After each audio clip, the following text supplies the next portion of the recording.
पानी जिसे जिंदगानी कहते हैं, लेकिन बिहार में यही पानी मौत बनकर जिंदगानी के पीछे दौड़ रहा है और लोग जान बचाने के लिए भाग रहे हैं। इस वक्त बिहार अपने सबसे बुरे दौर से गुजर रहा है।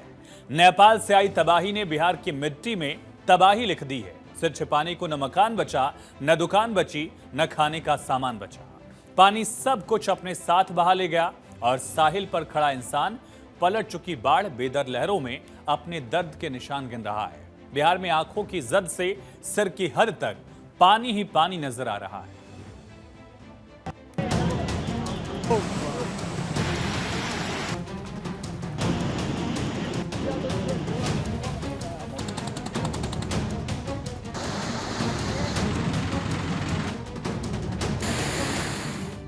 बिहार में गांव डूब गए, गली डूब गई, चौबारे चौराहे डूब गए। बिहार में इस वक्त पानी ही पानी है। बिहार में पानी की मनमानी है। बिहार में मुश्किल हो गई जिंदगानी है। क्या बताया, क्या सुनाया और क्या ही दिखाया जाए। आंखों की आखिरी रोशनी तक बिहार में पानी ही नजर आ रहा है, दर्द नजर आ रहा है। पानी में डूबकर लोग नाव से खींचते जिंदगी, करते ईश्वर की बंदगी किस मोड़ पर ले आई है, जहां जीने की आरजुएं मौत की ढलान पर खड़ी हो गई है। इतने पानी की ख्वाहिश भला कौन करता है। पानी बरस जाए, मौसम गुलाबी हो जाए, गर्मी से राहत मिल जाए, बस इतनी ही ख्वाहिश थी। लेकिन पानी के सैलाब ने रोने की आवाज तक को खामोश कर दिया। क्या मकान, क्या दुकान और क्या ही स्कूल, सब डूब गए, सब कुछ डूब गया। खाने पीने से लेकर पहनने तक का सारा सामान जिस पर पानी का कब्जा हो गया। पानी ने बच्चों से कॉपी कलम किताब छीन ली। बच्चों के बसते स्कूली रास्तों के सारे निशान बाढ़ के पानी ने मिटा दिए। गंडक के पानी में अब कमी पाया गया है। बावजूद इसके चंपारण का जो भी क्षेत्र है, जो गंडक के समीप का क्षेत्र है, अब चारों तरफ बाढ़ का ये नज़ारा देखने को मिल रहा है। ये हम अभी मौजूद है पश्चिमी चंपारण के लौरिया में स्थित साहू जैन +2 विद्यालय में, जो पूरा जलमग्न हो चुका है। कैंपस की बात करें तो चारों तरफ से जल ही जल। तस्वीरों में दिखाना चाहेंगे कि कैसे पूरा जलमग्न हो चुका है ये कैंपस। साहू जैन +2 का ये कैंपस है और ये साहू जैन स्टेडियम है। स्टेडियम भी विद्यालय के समीप है, एक ही बाउंड्री में ये दोनों है।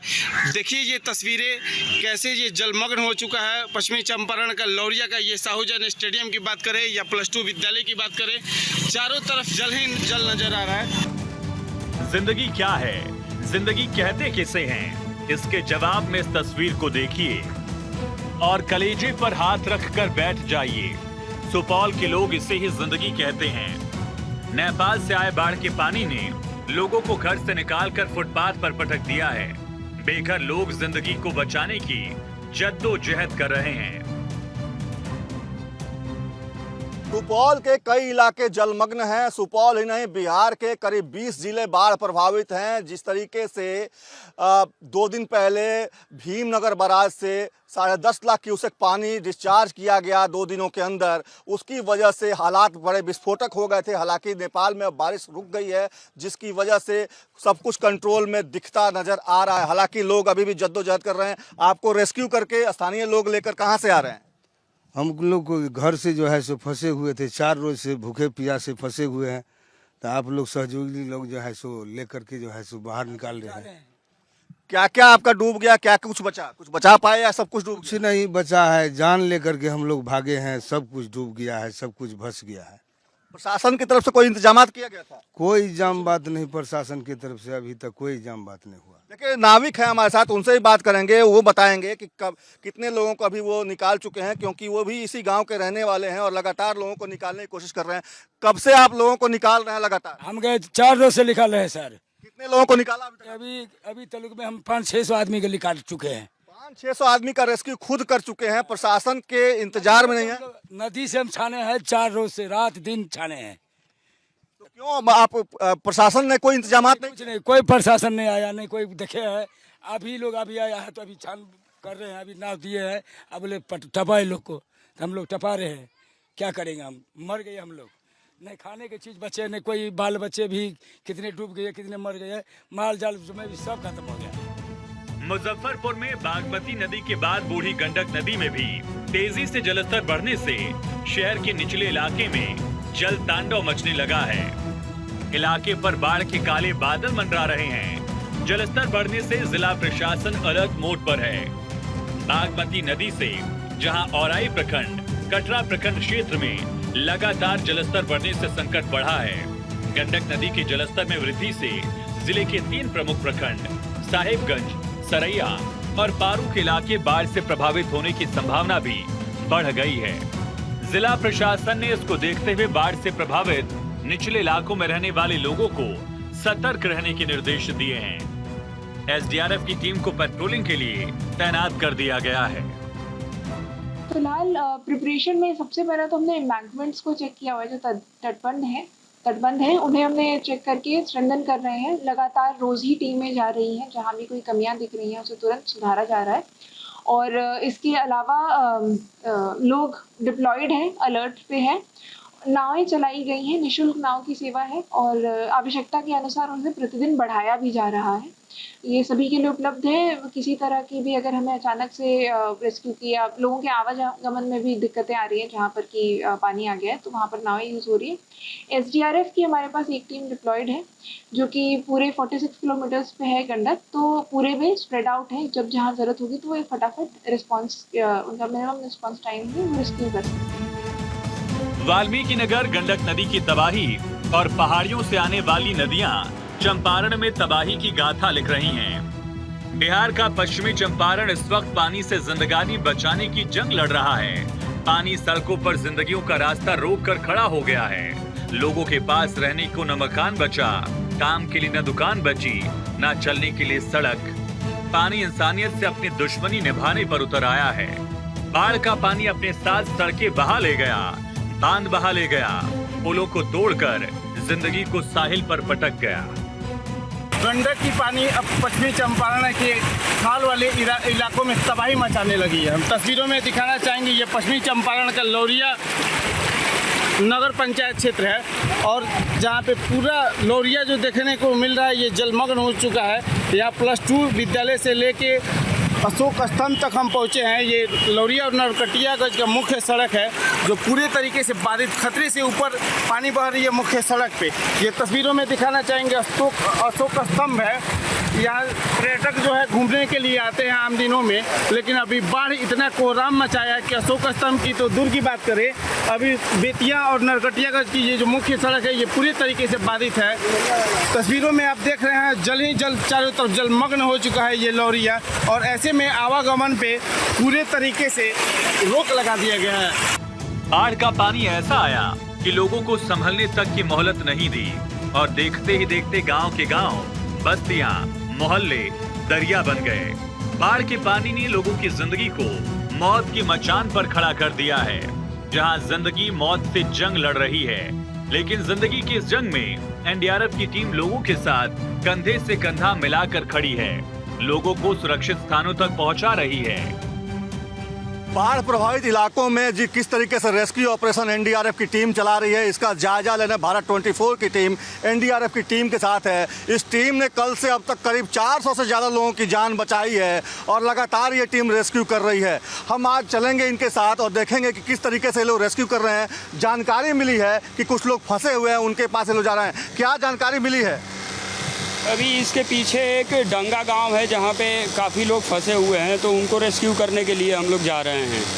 कल सुबह 9 बजे से ही लगे हुए हैं। जमालपुर, लक्ष्मीनिया, डंगा 2-3 गांवों से लगभग 300-350 लोगों का रेस्क्यू हुआ है। अभी कितने लोग फंसे हुए हैं? अभी वहां पे 10 या 20 लोग फंसे हुए हैं, तो उनको रेस्क्यू करने के लिए हम निकल रहे हैं यहाँ से।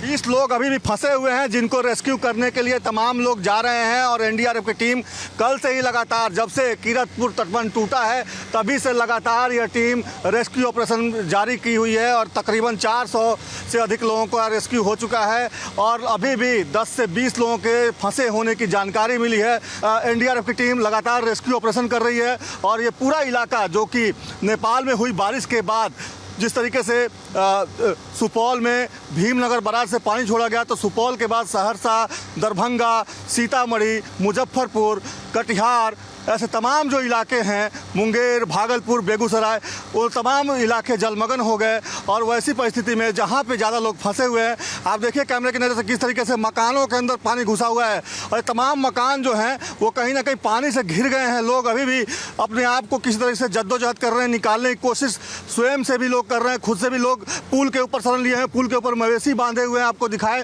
कि किस तरीके से पुल के ऊपर मवेशी बांधे हुए हैं, पुल के ऊपर लोगों ने शरण ले रखा है। तो तमाम लोग ऐसे ही जद्दोजहद कर रहे हैं। हालांकि एनडीआरएफ की टीम लगातार इस काम को मुस्तैदी से कर रही है ताकि लोगों के जान माल की सुरक्षा हो सके और लोगों को जीवित बचाया जा सके।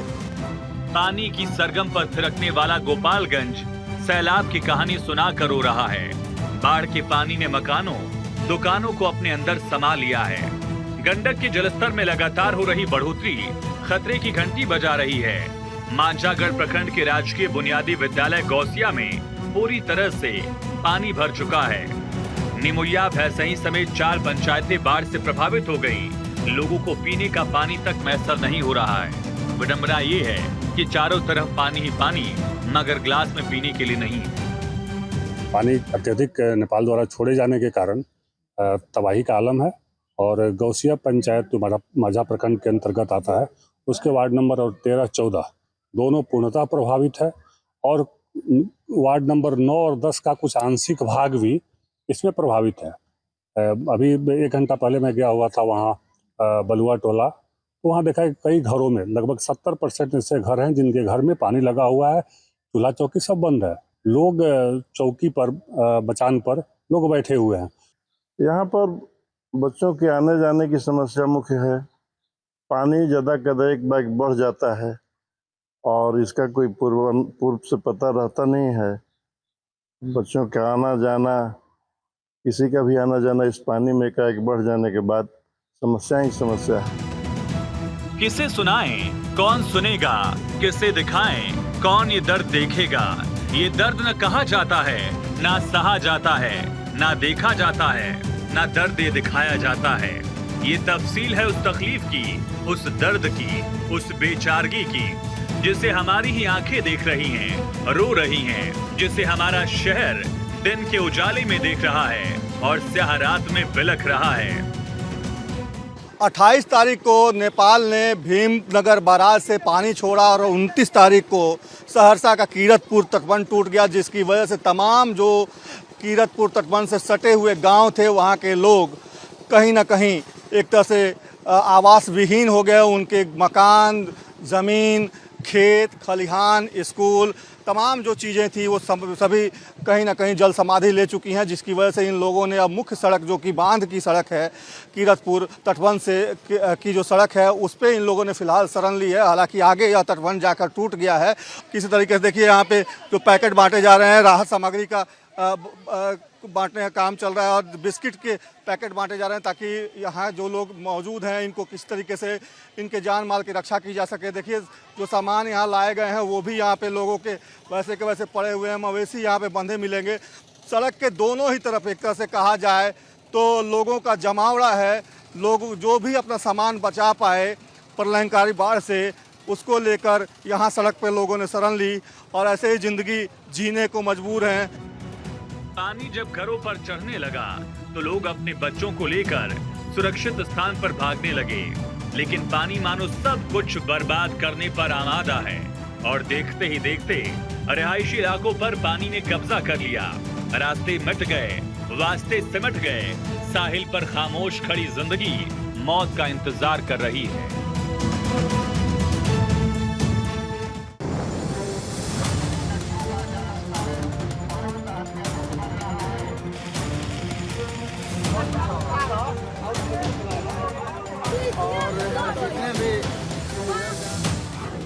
बिहार में बाढ़ से 15 जिलों में हाहाकार, 3 लाख लोग प्रभावित।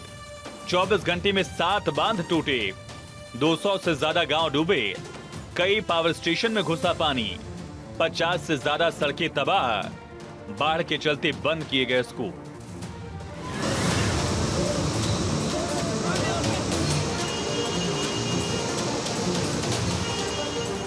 कुदरत ने बिहार में पानी ही पानी कर दिया, लेकिन ऐसा पानी जिसका करना क्या है, जो प्यासी न बुझा सके। बिहार में बाढ़ से मचे हाहाकार के बीच मुख्यमंत्री नीतीश कुमार ने कोसी, गंडक और गंगा नदियों के बाढ़ प्रभावित इलाकों का हवाई सर्वे किया। सीएम नीतीश कुमार ने अधिकारियों को जरूरी दिशा निर्देश दिए। कहा, जिन बाढ़ प्रभावित क्षेत्रों में राहत सामग्री पहुंचाने में दिक्कत हो रही है, उन क्षेत्रों में फूड पैकेट्स और राहत सामग्री को वायुसेना की मदद से पीड़ित परिवारों तक एयर ड्रॉप कर पहुंचाया जाए।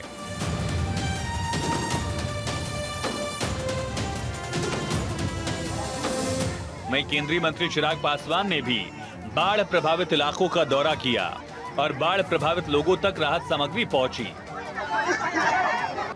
वहीं सांसद पप्पू यादव ने खुद बाढ़ प्रभावित इलाकों में फंसे लोगों तक राहत सामग्री पहुंचाई। बिहार में टूटते बांध ने जिंदगी का रास्ता काट दिया है। किरतपुर तटबंध टूटने पर बिहार के मंत्री नीरज कुमार बबलू ने भारत 24 से खास बातचीत में कहा, किरतपुर तटबंध टूटने के पीछे जो भी दोषी होगा उसे बख्शा नहीं जाएगा। नीरज जी, कितनी बड़ी त्रासदी है, क्या कहेंगे? देखिए, बहुत बड़ी त्रासदी है। बांध टूट गया है, निश्चित रूप से लोग परेशान हुए हैं। हम समझते हैं कि दर्जनों पंचायत के लोग इधर परेशान हो गए हैं, लेकिन सरकार पूरी तरह मुस्तैद है। हर तरह की व्यवस्था की जा रही है। सबसे पहले रेस्क्यू के लिए आप देख रहे हैं कि यहाँ भी एनडीआरएफ की टीम लगी हुई है और एनडीआरएफ की टीम अभी आ रही है। बाकी जो भी सामग्री चाहिए, खाने का, पीने का, पेयजल की व्यवस्था हम लोग करा रहे हैं, टैंकर से पानी उपलब्ध करा रहे हैं, चापाकल गलवा रहे हैं, रोशनी की व्यवस्था किया जा रहा है, शौचालय का व्यवस्था किया जा रहा है। मैं समझता हूं कि सरकार बाढ़ पीड़ित के साथ पूरी तरह मुस्तैदी से खड़ा है और हमारी ड्यूटी है कि हम लगातार कैंप करेंगे। अभी एक हफ्ता तक, जब तक लोग पूरी तरह व्यवस्थित नहीं हो जाते हैं, तब तक हम यहाँ लगातार कैंप करेंगे। प्रशासन के लिए अलग से सहरसा जिला में अलग से अधिकारी तैनात किया गया है। मुझे नहीं लगता कहीं कोई कठिनाई होने वाली है। जो हो गया है, बाकी इसके अलावे लोगों के जान माल की रक्षा का ध्यान सरकार रख रही है। कुछ भी तो नहीं रहा हाथों में। पानी में समाते मकान और रोते हुए इंसान दुआएं मांग रहे हैं। बस कर अब ईश्वर, ये दर्द हमसे सहा नहीं जाता, अब हमसे रहा नहीं जाता। सिर पर ना छत बची है, न रास्ते बाकी हैं और ना ही खाने पीने का सामान। सैलाब के ऊपर खड़ी जिंदगियां सवाल कर रही हैं कि आखिर बिहार में बाढ़ बर्बादी की कहानी क्यों लिखती है। बिहार में आने वाली बाढ़ का नेपाल कनेक्शन क्या है? दरअसल बिहार का मैदानी इलाका नेपाल से सटा हुआ है। कोसी, गंडक, बूढ़ी गंडक, कमला बलान, बागमती समेत कई नदियां नेपाल की ओर से बहकर बिहार में आती हैं, जो गंगा में मिल जाती हैं। नेपाल में जब भारी बारिश होती है, नदियों का जलस्तर बढ़ने लगता है। नेपाल से सटे बिहार के इलाके पूर्वी चंपारण, पश्चिमी चंपारण, सीतामढ़ी, मधुबनी, सुपौल, अररिया और किशनगंज में बाढ़ आ जाती है। बिहार में बाढ़ की कहानी सदियों पुरानी है। बाढ़ बिहार के माथे पर बर्बादी की मुहर लगाकर चली जाती है, लेकिन जख्मों के निशान बिहार को उम्र भर का दर्द दे जाते हैं। बिहार आपदा विभाग के मुताबिक बिहार भारत का सर्वाधिक बाढ़ग्रस्त राज्य है।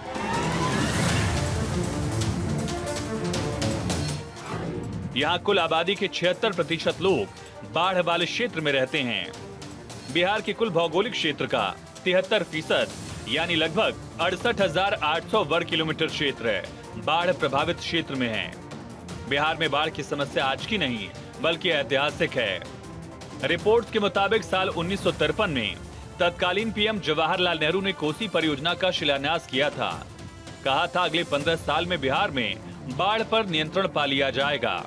हालांकि आज भी बिहार में बाढ़ की स्थिति वही है। जानकारों का कहना है कि बिहार में बाढ़ का मुख्य कारण पानी की निकासी न होना है। कोसी नदी पहले कई अलग अलग धाराओं में बहती थी, लेकिन इसे तटबंधों से बांधने की कोशिश की गई। मिट्टी से बने बांध आसानी से टूट जाते हैं। ऐसे में इनसे निकलने वाला पानी और खतरनाक हो जाता है। पहले पानी आसानी से निकल जाता था, लेकिन बांध की वजह से विनाशकारी हो जाता है।